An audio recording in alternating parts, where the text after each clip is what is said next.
Brought to you by V-Guard, co-powered by Sensodyne. खूप दिवसानंतर आपली सगळ्यांची भेट होते आहे आणि तुम्ही सगळेजण आनंदात आहात. म्हणजे पहिल्यांदा मी पाहतोय की तुम्ही फार आनंदात दिसतात. म्हणजे याचाच अर्थ की काँग्रेस पुण्यामध्ये जिंकते आहे असं मी त्याचा अर्थ लावतो. असो पण काँग्रेसने जी गॅरंटी दिलेली आहे त्या गॅरंटीवर ज्या पद्धतीनं नरेंद्र मोदीजी असतील, मोहन भागवतजी असतील, त्यांची एक प्रकारे आगपाकड जी चाललेली आहे ती आता देशातल्या लोकांना कळते आहे. ज्या मोहन भागवतजीने आरक्षणाचा विरोध केलेला होता, मग राजस्थानच्या निवडणुकीत असेल, बिहारच्या निवडणुकीत असेल, स्वतः मोहन भागवतजींनी सांगितलं की आम्ही आरक्षण रद्द करणार आहोत असं स्टेटमेंट 2 निवडणुकीमध्ये त्यांनी जाणीवपूर्वक केलं. आणि त्यांचा जी मानसिकता होती ती मानसिकता त्याच्यातून स्पष्ट झालेली होती.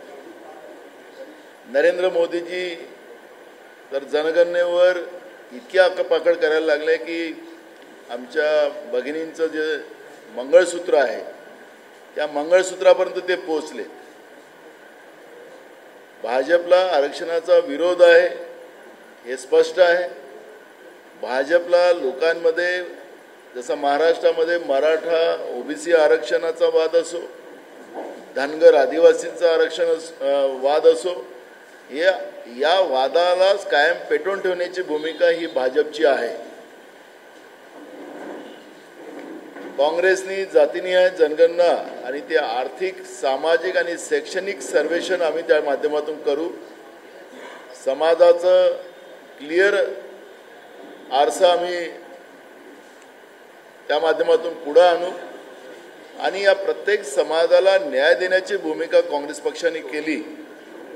आणि त्यामुळे भाजप मूळ मुद्द्याला डायव्हर्ट करण्यासाठी विविध षडयंत्र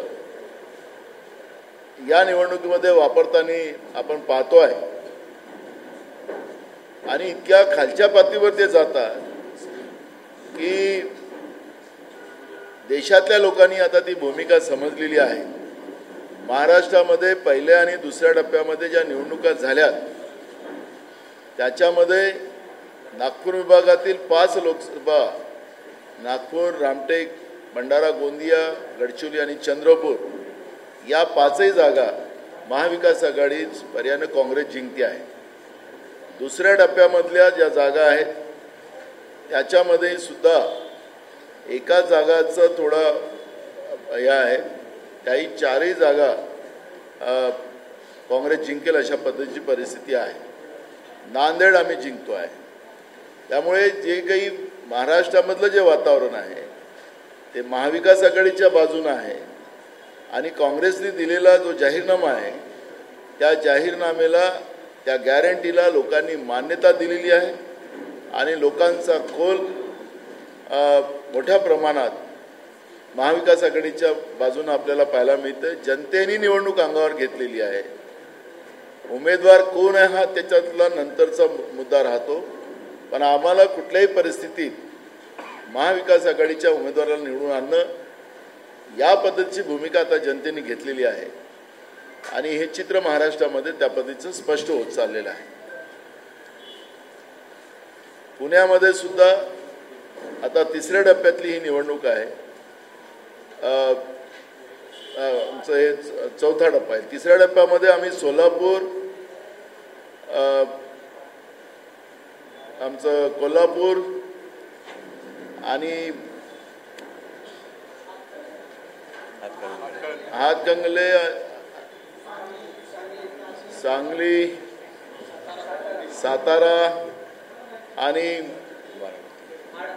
माढा, बारामती अशा पद्धतीच्या ह्या ज्या निवडणुका आहेत या सगळ्या निवडणुकीमध्ये महाविकास आघाडीलाच मोठ्या प्रमाणात मतदान जनता करेल अशा पद्धतीचा माहोल आज सगळीकडे आहे.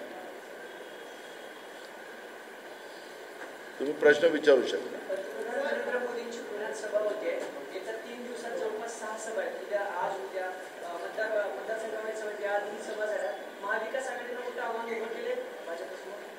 बिलकुल आहे, कारण की रेट उघडलेला आहे. आता 4,000 रुपये रेट उघडलेला असं मला लोक सांगत होते. काही लोक भेटलेत. आता मी पुण्याला मगाशी दुपारीच आलो आणि तिथं गोळा करायसाठी लोक जमा करायसाठी एकाला 4,000 रुपये द्या अशा पद्धतीचं रेट चालू झालेला असं सांगतात आहे. प्रधानमंत्र्याच्या सभेंना स्वतःहून लोक येऊ शकत नाही म्हणून पैसे देऊन लोक आणा, अशा पद्धतीची परिस्थिती आज पुण्यामध्ये आणि पूर्ण महाराष्ट्रामध्ये पाहतो आहे. हां,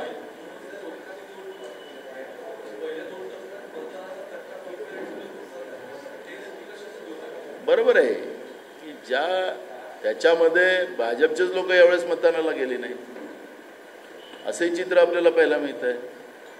त्यामुळे तुम्ही जे मताचं टक्केवारी पाहिली, कुठल्या भागातले कुठं मतदान झालेलं आहे हे आपल्याला स्पष्ट होतं आहे.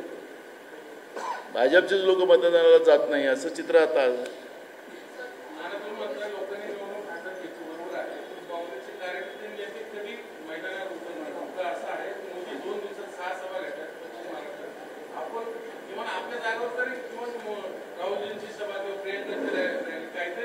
आम्ही 3 तारखेला सभा आहे राहुलजीची.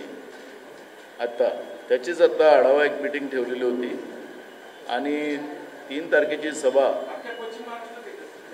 काय सोलापूर झाली. सोलापूर पश्चिम महाराष्ट्रात येतं असं मला वाटतं. हे बघा मूळ प्रश्न, पण मला भाजप जेवढी मोदींच्या सभा होतील तेवढ्या आमच्यासाठी फायद्याच्या आहे. लोकांची प्रचंड चीड मोदी आणि मोदी सरकारच्या विरोधात आहे आणि म्हणून मोदी सरकार आमच्या फायद्यासाठी सभा घेतात असं आम्ही म्हणतो.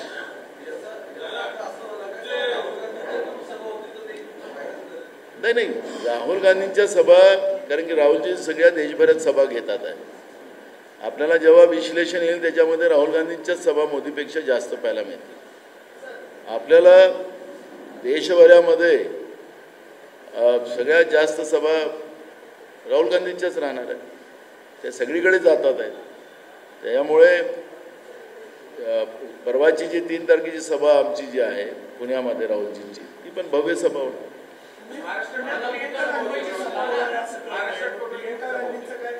अजून आपल्याला प्रोग्राम आलेला नाही, पण आमचा प्रयत्न आहे. नंदुरबार आणि पुण्याला एक रोड शो आणि पुण्याला सभा असं प्रियंकाजीची आम्ही करायची तयारीत आहोत.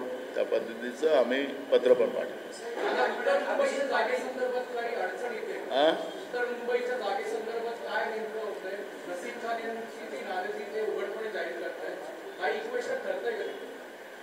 काही नाही, आज नसीमबाई पण उद्या फॉर्म भरायचे आहेत.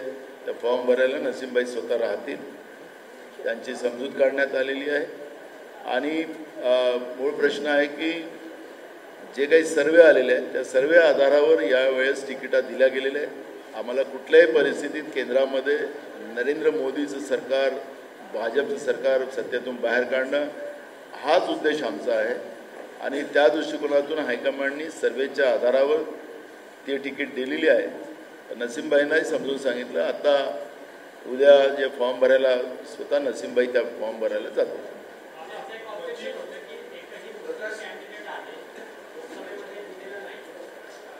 ही निवडणूक मुस्लिम किंवा हिंदूची नाही, ही निवडणूक देशाच्या संविधान आणि लोकशाहीची आहे. त्यामुळे या निवडणुकीला आम्ही धर्मामध्ये वाटायला तयार नाही आहोत. आम्ही देशासाठी ज्या राहुल गांधीजींनी कन्याकुमारी, काश्मीर आणि मणिपूर ते मुंबई यात्रा केल्यात आणि त्याच्यामधलं जे काही त्यांना दुःख जनतेचं कळलं आणि तेच त्या गॅरंटीमध्ये त्यांनी मांडलं. त्यामुळे हा जो काही वाद येतो आहे हिंदू मुसलमान, हा काँग्रेसला करायचा नाही. नसीमबाईंनी आपली भूमिका मांडली, हायकमांडनी त्यांची भूमिका समजून घेतली, त्यांनी पत्र पण दिलं आणि उद्या स्वतः नसीमबाई उमेदवाराचा फॉर्म भरायला जातील.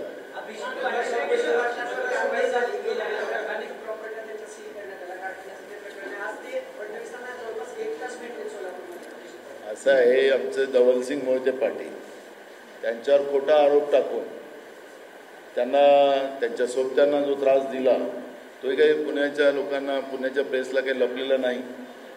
आणि आता एक मोते गेला म्हणून दुसऱ्या मोतेला सांभाळण्यासाठी ज्या पद्धतीचा प्रयत्न केला, हा जो ब्लॅकमेलिंगचा सत्तेचा दुरुपयोग करण्याचं काम हे भाजप करते, हे उघडकीस आहे.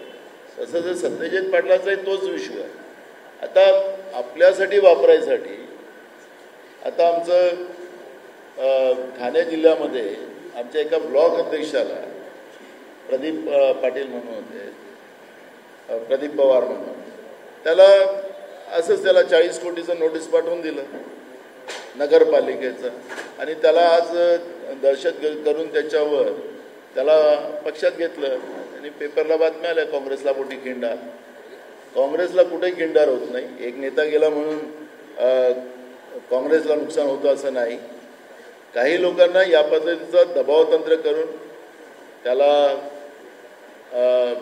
घाबरून पक्षामध्ये जबरदस्ती घेतलं जाते हे स्पष्ट होते. आणि नांदेडचं सगळ्यात मोठं उदाहरण आहे. नांदेडमध्ये गेलेत पण उलट काँग्रेसची जागा त्या ठिकाणी निवडून येते.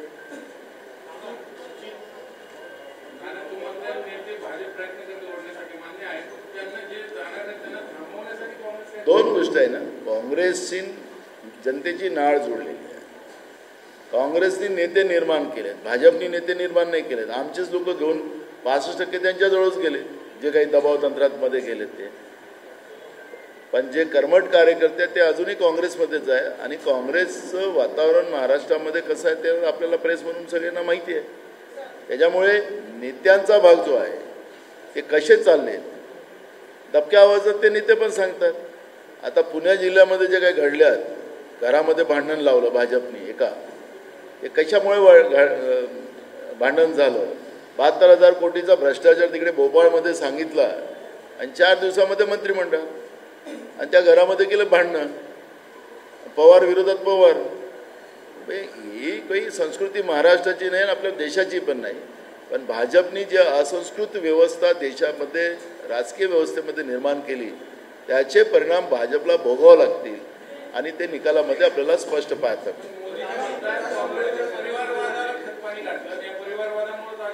अरे एक बघा, एक बोट तुम्ही दुसऱ्याकडे करता, 4 बोटं तुमच्याकडे. महाराष्ट्रातलेच उदाहरण दिले असते.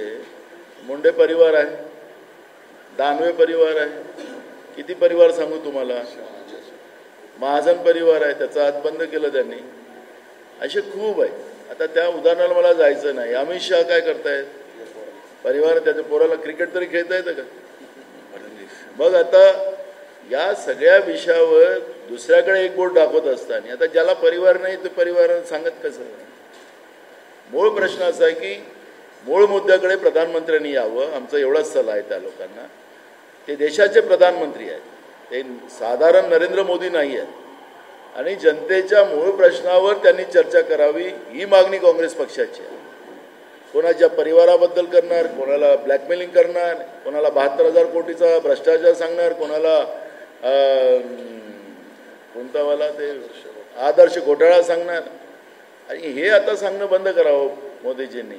मोदीजींनी तुम्ही 10 वर्षात देशाच्या लोकांना काय दिलं?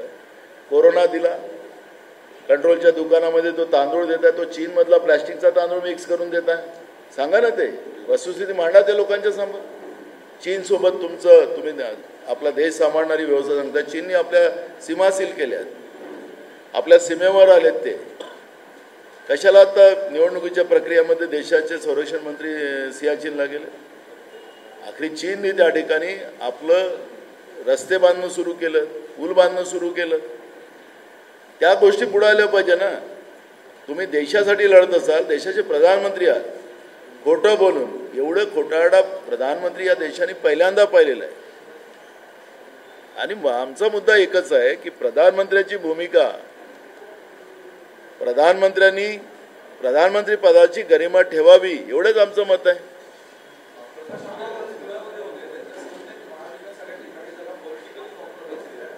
निकालामध्ये सांगेल ना, मला ऐका, निकालामध्ये सगळे स्पष्ट होणार ना. आम्ही कॉम्प्रोमाइज केली की कुणी कॉम्प्रोमाइज केली, कोणामुळे कॉम्प्रोमाइज ते खेळ बिघडवण्याचा प्रयत्न झाला 14 ते 19 मध्ये, हे जनता आता उत्तर देणार ना. कोणाला सर्टिफिकेट देण्याचा लोकशाहीमध्ये अधिकार नाही. सामान्य माणसालाही आपलं मत मांडण्याचा अधिकार आहे. प्रकाश आंबेडकर साहेबांना आहे, मांडलं त्यांनी. पण निवडणुकीचे निकाल देतील ना तुम्हाला, कॉम्प्रोमाइज कोणी केला. एक बघा, आमच्या पक्षाने कोणाला उभं ठेवायचं आहे पक्षाचा निर्णय आहे, ते काही आमच्या पक्षाचे प्रमुख नाही आहे. इकडे सांगायचं येऊन की आम्ही आता विधानसभेत अलायन्स करणार. काल आमच्या वर्षा गायकवाडच्या विरोधात कॅन्डिडेट देऊन टाकला. काय कोणाच्याबद्दल आपण बोलायचं?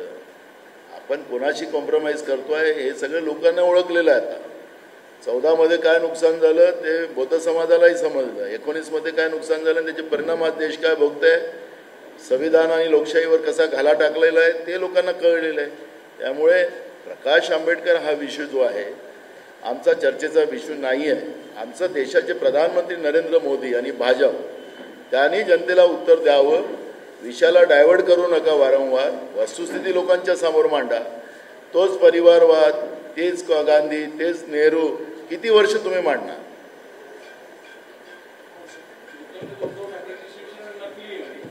ते त्यांना यांना सर्टिफिकेट देण्याचा अधिकार काय? ते नकली आहे, शरद पवारची पार्टी नकली आहे की असली आहे, यांना अधिकार काय? तुम्ही प्रधानमंत्री आहे हो, तुम्ही सामान्य नाही. राज्याचा गृहमंत्री पण आणि देशाचे प्रधानमंत्री आणि देशाचे गृहमंत्री एकच लाईन आहे ना त्यांची. ते स्वतःचं काहीच सांगत नाही. इथं कांदा गुजरातमध्ये निर्यात केला जातो, महाराष्ट्रातला कांदा काय निर्यात केला जात नाही. आणि मोदींना इथं मत मागण्याचा अधिकार काय, हा माझा सवाल खरा आहे. तुम्ही आमच्या राज्यातले उद्योग गुजरातमध्ये घेऊन गेले. आमच्या राज्यातला शेतकरी, कांदा उत्पादक शेतकऱ्यांचा कांदा निर्यात बंदी घातली. नकली सांगतात की आम्ही उचलली आहे. गुजरातमध्ये निर्यात बंदी चालू आहे. महाराष्ट्रामध्ये काय? महाराष्ट्रातला शेतकरी नाही आहे. महाराष्ट्रातला काय कांदा काही कृत्रिम त्या चीनसारखं काही पिकवतो नाही आम्ही प्लास्टिकचा तांदूळ. तुम्ही इथं येऊन मत मागण्याचा अधिकार काय? काय दिलं महाराष्ट्राला तुम्ही? महाराष्ट्राला खोकेच दिले ना. खोके आणि फोडा आणि राज्य करा इंग्रज करत होते ते. दुसरं काय दिलं या महाराष्ट्राला नरेंद्र मोदी? जे होतं तेही घेऊन गेलं या राज्यात. त्यामुळे नरेंद्र मोदींना महाराष्ट्रामध्ये येऊन मत मागण्याचा अधिकार नाही. मी स्पेसिफिक हे वाक्य बोलतोय. आमच्या राज्याचं नुकसान केलं नाही नरेंद्र मोदीच्या सरकारने. केंद्रातल्या शेतकऱ्यांना आत्महत्या करायला प्रेरित केलं. मोठ्या प्रमाणात आत्महत्या महाराष्ट्रामध्ये झाल्या. अवकाळी पावसामध्ये नुकसान झालं, त्याची एक मदत दिली गेली नाही. पीक विम्यामध्ये फसवलं शेतकऱ्यांना. त्यांच्या मित्रांचा फायदा व्हायचा. 1 रुपयात विमा केला असं सांगतात. 3,500 कोटी रुपये तर राज्यातल्या तिजोरीतून काढून दिले त्यांच्या मित्रांना, पीक विमा कंपन्या. कोणाला पीक विमा मिळाला? त्यामुळे या सगळ्या प्रश्नाचं उत्तर त्यांनी द्यायचं आहे. पण येऊन जाऊन गांधी परिवार, येऊन जाऊन नेहरू परिवार, तुम्हाला किती भीती आहे? आपण एखाद्याचा उल्लेख वारंवार करतो तर याचाच अर्थ नरेंद्र मोदींना गांधी परिवाराची भीती आहे. सत्तेतून गांधी परिवारच मला काढू शकतं आणि म्हणून गांधी परिवारावर वारंवार टीका करणं हे भाजप आणि नरेंद्र मोदींनी ठरवलेलं आहे. आणि म्हणून ते सातत्यानं त्या पद्धतीचा गांधी परिवाराचा उल्लेख करतात.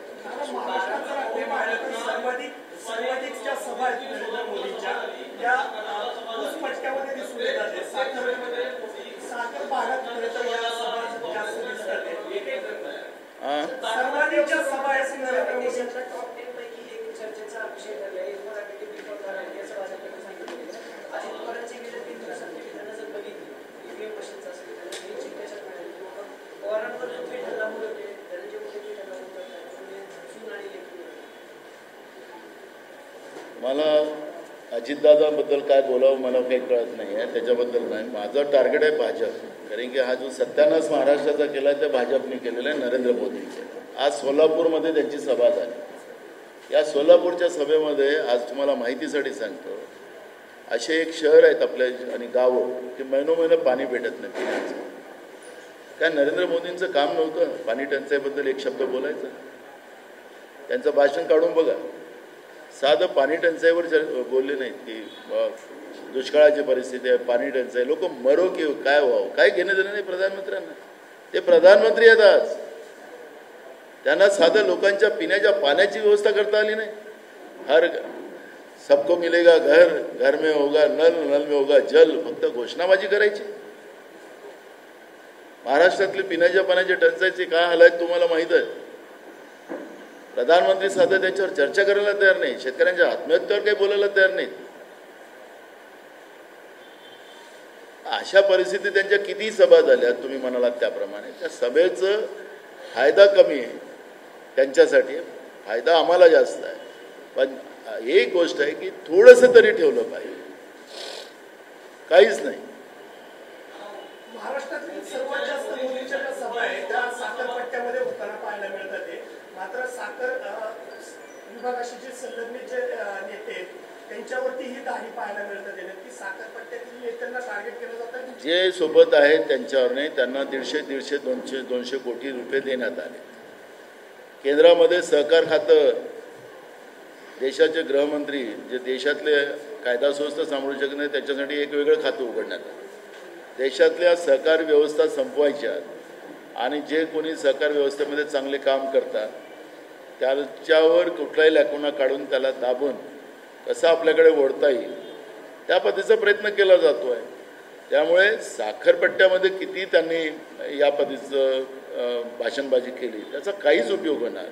जे लोक गेले, आमच्याकडे 2 लोक गेले, एक उस्मानाबादचे गेले आणि एक नांदेडचे गेले. त्यांना किती खात्यात पैसे टाकले, त्यांना 150 कोटी टाकले.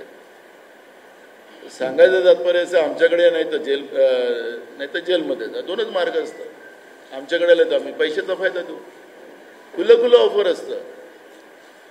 लोकशाहीमध्ये ही जी काही परंपरा नवीन आणलेली आहे भाजपने, या परंपरेला महाराष्ट्रात मान्यता नाही. शिवाजी महाराजांचा महाराष्ट्र आहे.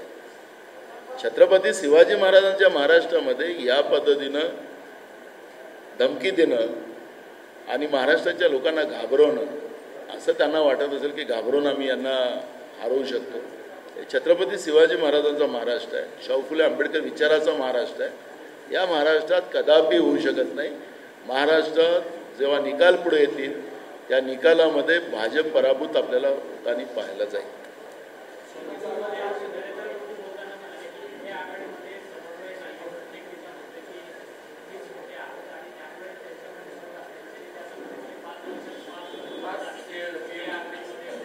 असं कोणी बोललेलं नाही. हे मनगळत कहाणी बनवण्यामध्ये मोदीजी फार एक्सपर्ट आहे. आता मंगळसूत्रापर्यंत गेले, त्याच्यापेक्षा अजून काय व्हायचं. काँग्रेसच्या अजेंड्यामध्ये मंगळसूत्र कायम ठेवण्यासाठी, तिला सुरक्षा देण्यासाठी, त्या महिलेला आर्थिक ताकद देण्यासाठी काँग्रेसच्या अजेंड्यामध्ये त्यांना 1 लाख रुपये देण्याचा निर्णय केला. आणि मोदीजी सांगतात की तिचं मंगळसूत्र घेऊन जाणार आहे. तर मोदीजी मनगळत कहाणी बनवण्यामध्ये एक्सपर्ट आहे. राहुल गांधीच या देशाचे प्रधानमंत्री होतील इंडिया आघाडीमध्ये, हे ठरलेलं आहे. त्यामुळे त्या मनगळत कहाणीला मोदीच्या कोणीच रिस्पॉन्स करणार नाही.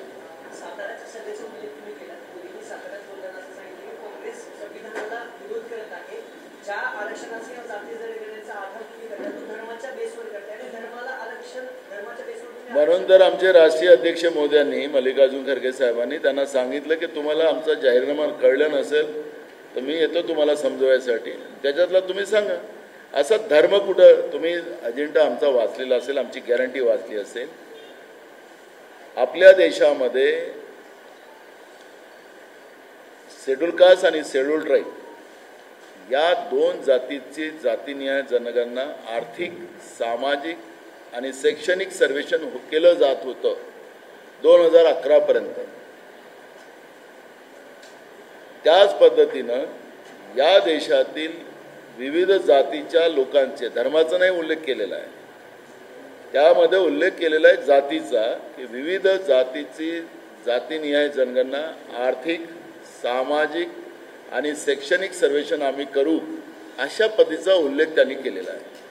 त्या कार्डमध्येच आहे, वाचता नसतील तर आम्ही समजून सांगू. पण या पद्धतीचं जनतेची दिशाभूल त्यांनी करू नये एवढा आमचा सल्ला आहे. आम्ही धर्माचा उल्लेख केलाच नाही त्याच्यामध्ये. हा देश जातीचा देश आहे. स्वतः ते जेव्हा देशाचे प्रधानमंत्री 2014 बनले, त्यांनी आपली जात ओबीसीची जात आहे म्हणून सांगितलं ना. आजही ते सांगतात. आता ओबीसी आहे की नाही तो नंतरचा भाग आहे. आजही ते आपली जात सांगतात. म्हणजे आपला देशच जातीचा आहे आणि प्रत्येक जातीला न्याय देणं हे सरकारची जबाबदारी आहे. त्यांचं संरक्षण करणं हे सरकारची जबाबदारी आहे. आम्ही धर्माचा उल्लेख केलाच नाही. त्याच्यात धर्म कुठे लिहिलं असेल तर दाखवा. पण मोदीजी आपला अजेंडा राबवतात आहे. त्यांनी धर्मावर राजकारण केलं. मोदीजींनी धर्मावर राजकारण करून या देशाची फाळणी करण्याचं पाप केलेलं आहे. हे मोदीजी आपल्या लाईनमध्ये आपलीच कथा सांगतात आहे. हा काँग्रेसवर आरोप नाही, तो त्यांच्यावरच आहे.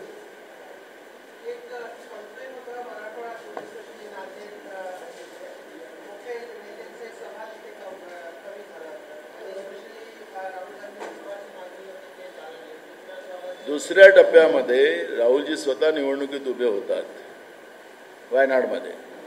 दुसऱ्या टप्प्यामध्ये आमच्याजवळ आमच्या नेत्यांचं जे काही हे होते सगळे कार्यक्रम दक्षिणेमध्ये होते, त्यामध्ये ते येऊ शकले नाही.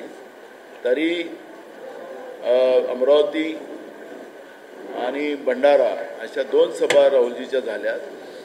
आणि आपल्याला माहीत असेल की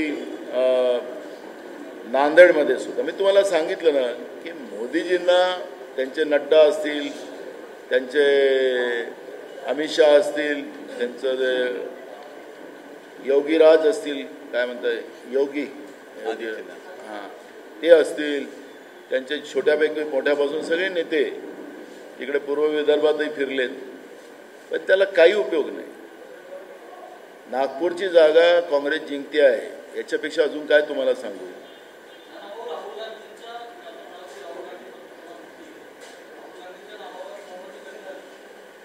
इंडिया आघाडीमध्ये झालीच आहे. आखरी आपल्याला लक्षात असेल इंडिया आघाडीचं जे गठन झालेलं आहे राहुलजीच्या लिडरशिपमध्ये झालेलं आहे. आणि राहुलजीच्या लिडरशिपमध्ये पहिल्यांदा इंडिया आघाडी जॉईंटली पुढे आलेली आहे. राहुलजीच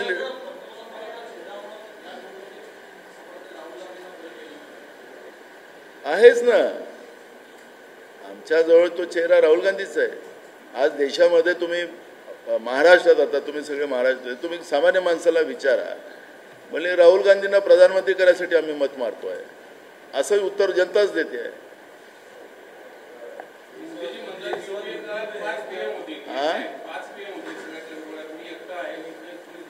म्हणून तर देश विकला जातोय. म्हणून देशाच्या सार्वजनिक उपक्रम विकले गेले. देश कर्जबाजारी करून घेतलं. चीन आपल्या देशामध्ये अतिक्रमण करते आहे. तुम्ही एकटेच आहात ना. काँग्रेसच्या काळामध्ये असं नाही झालं. डॉक्टर मनमोहन सिंग साहेबांसारख्या मजबूत नेतृत्वाला तुम्ही कमजोर सांगत होता. डॉक्टर मनमोहन साहेबांनी कधीच श्रीलंकेमध्ये सुद्धा चीनला घुसू नाही दिलं. राजीव गांधींनी सुद्धा घुसू नाही दिलं. तुमचं आता सगळीकडे तुमचं सभोवताल देशाच्या सगळं चीनचा कब्जा झालेला आहे. नेपाळमध्ये चीनचा कब्जा झालेला आहे. तुम्ही सगळे मजबूत आहात. तर मग मजबूत आहात तर आता चीन तुमचा दुश्मन देश तुमच्या देशाला सगळीकडे कॉर्नर करते आहे. तर त्याच्यावर दुर्लक्ष का करताय. तुम्ही मजबूत आहेत. तुम्ही सिंगल प्रधानमंत्री होतात तर देशाचं नुकसान केलं ना. फायदा का केला देशाचा.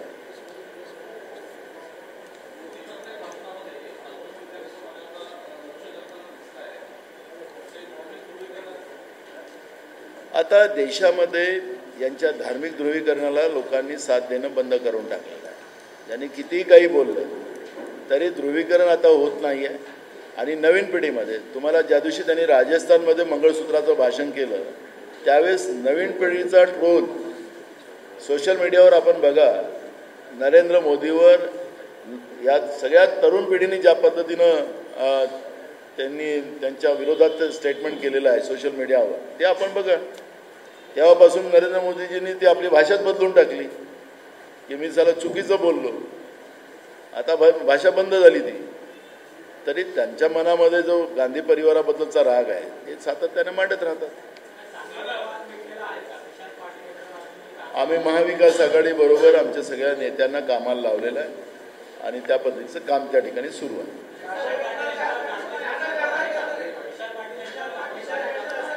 आम्ही प्रस्ताव सगळ्या तिथल्या नेत्यांचं कार्यकर्त्यांचं मत घेऊन प्रस्ताव दिल्लीला पाठवलेलं आहे.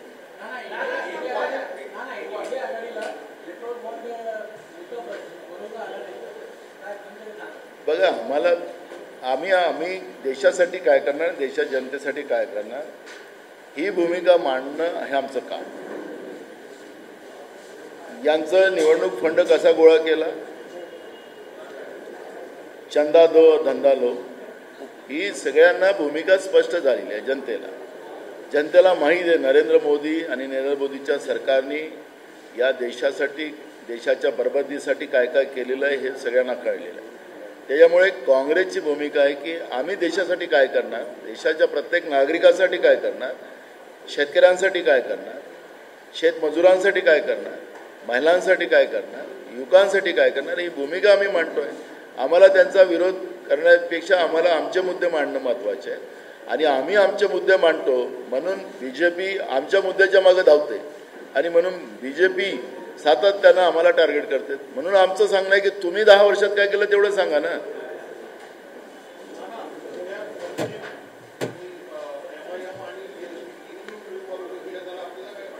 काही नाही पडत. आता आम्ही सगळीकडे निवडणुकीमध्ये ह्या सगळ्या गोष्टी आम्हाला पाहायला मिळाल्या. त्यामुळे कुठलाही फटका बसलेला नाही. लोकांनी मानस केलंय मतविभाजनाने तानाशा सरकार निवडून येते आणि म्हणून ही तानाशा सरकार आता आली नाही पाहिजे, हे लोकांनी मानसिकता केलेली आहे. त्याच्यामुळे त्याचा कुठलाही फरक पडत नाही.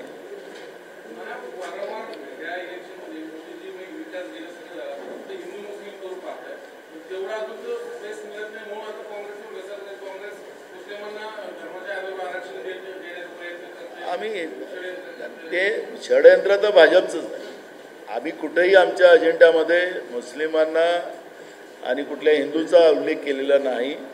आम्ही जातीनिहाय जनगणनेचा उल्लेख केलेला आहे. त्यामुळे भाजपला वाटतं की हे केलं तर हे असे होते. आम्ही बिलकुल नाही. आमच्या राहुल गांधींच्या भाषणामध्ये कुठे तुम्हाला मुस्लिम हिंदू दिसत नाही. त्यांना तो त्रास आहे. काँग्रेसचा कुठलाही नेता त्या पद्धतीचं वक्तव्य करत नाही.